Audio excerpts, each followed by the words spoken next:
7 de la mañana con 22 minutos. Vamos a hablar de economía. Sobre este tema, precisamente, amigas y amigos, sobre lo que ha sido la aparición en días pasados de una serie de cuestionamientos frente al tema de la Reserva Monetaria Internacional de Libre Disponibilidad. Voy a citar, por ejemplo, una nota de Diario Hoy.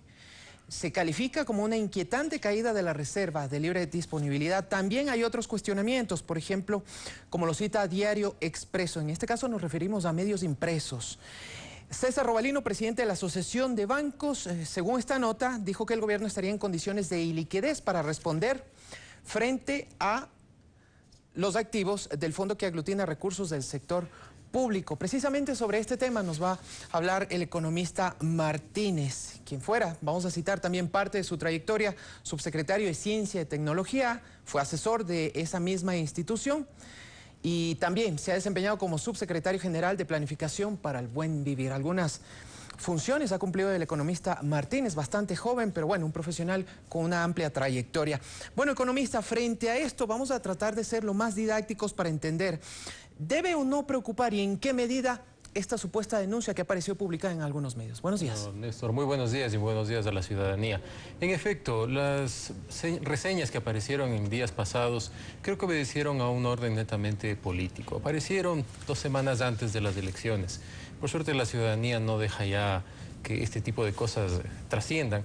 Y el día de ayer tuvimos una rueda de prensa en la que realmente explicamos, no existe ningún tipo de riesgo en la economía nacional.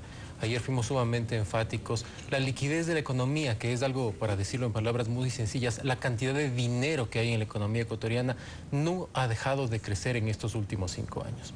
Estamos con los niveles de liquidez más altos de la historia desde que el Ecuador está dolarizado.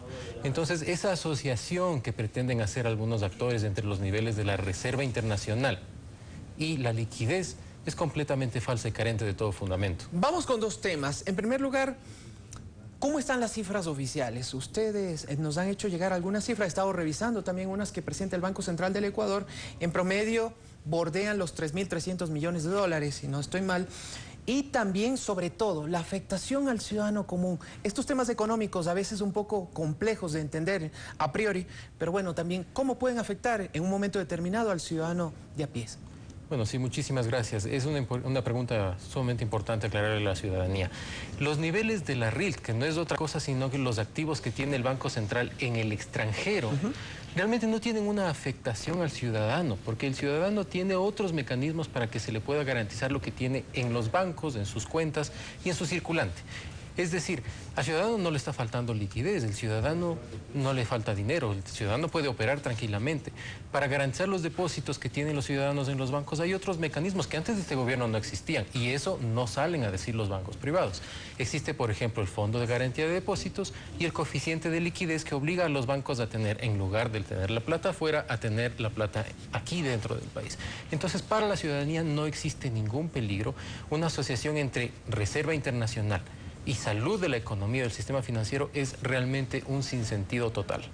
Ahora, ¿la cifra está bien? Es decir, ¿ha estado bordeando los 3.300 millones en promedio la reserva? La reserva, pero ojo, la Reserva Internacional es solo una parte de todos los activos que tiene el Banco Central. El Banco Central es como cualquier otro banco. El Banco Central tiene un conjunto de activos que bordea aproximadamente los 8.000 millones de dólares. Una parte de eso es la Reserva Internacional, que son alrededor de 3.300, pero el resto, aproximadamente 4.500 millones de dólares adicionales, están aquí dentro del país y respaldan absolutamente todos los pasivos que tiene el Banco Central. Intento ponerme de abogado del diablo y a propósito de los cuestionamientos que se han hecho a este tema en días pasados, ¿qué dice la norma en torno al porcentaje del Producto Interno Bruto en el que se debe mantener o debe oscilar la Reserva Internacional o Monetaria Internacional de Libre Disponibilidad? Es importante aclarar lo siguiente. Antes del Ecuador, cuando tenía moneda propia, cuando teníamos nuestro sucre, estaba obligado a tener una Reserva Monetaria Internacional. Pero el momento en que nos dolarizamos, ¿qué fue lo que hizo el Banco Central? Los ciudadanos se acercaron al Banco Central a cambiar sus sucres por dólares. Entonces, la antigua Reserva Monetaria está en manos de los ciudadanos ahora. Una parte de esa reserva monetaria es la que ahora está en el Banco Central, que se llama Reserva Internacional de Libre Disponibilidad. Entonces son dos cosas completamente diferentes. ¿Qué dice la ley? Y esto es muy importante aclararle a la ciudadanía porque es la mala interpretación y la manipulación que está haciendo la Asociación de Bancos. La ley de régimen monetario. La ley de régimen monetario dice solamente dos cosas.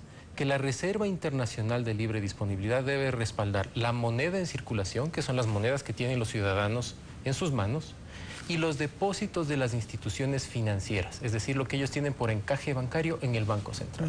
Como mostramos ayer en la respectiva rueda de prensa, los niveles de la Reserva Internacional de Libre Disponibilidad siempre han sido muy superiores a lo que deben respaldar. Por favor, si me ayudan y lo podríamos enseñar a la cámara para entenderlo de mejor manera, ver cómo están las cifras y sobre todo la salud de nuestra economía. No sé si me ayudan, por favor, con qué cámara lo vamos a hacer. Ahí lo estamos enfocando. Seguimos en enero, por ejemplo, del año que estamos ya en curso, la Reserva Internacional fueron 2.800 millones de dólares.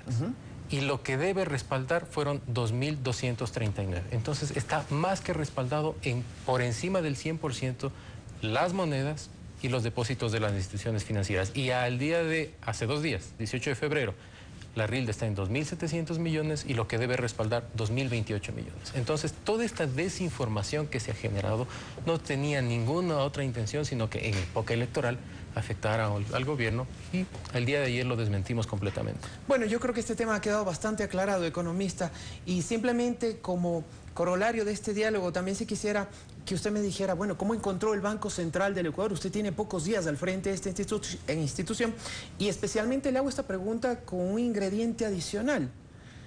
¿Cómo encontró el Banco Central luego de la gestión de Pedro Delgado? Bueno, es importante aclarar a la ciudadanía que el tema de Pedro Delgado y lo que él ha cometido es un tema que se está manejando enteramente en el área judicial. Es un tema totalmente ajeno al banco. El banco no detiene su actividad por eso. Nosotros como nueva administración hemos dispuesto que se hagan los respectivos análisis, que se presenten los respectivos informes.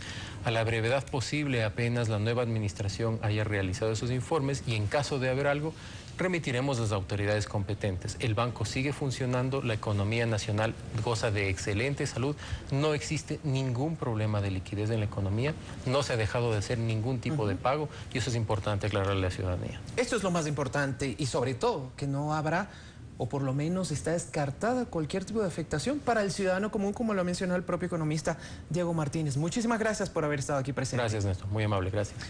Bueno, y recordamos también, el economista Martínez se desempeña como presidente del directorio del Banco Central del Ecuador. Tenemos ya las 7 de la mañana con 30 minutos.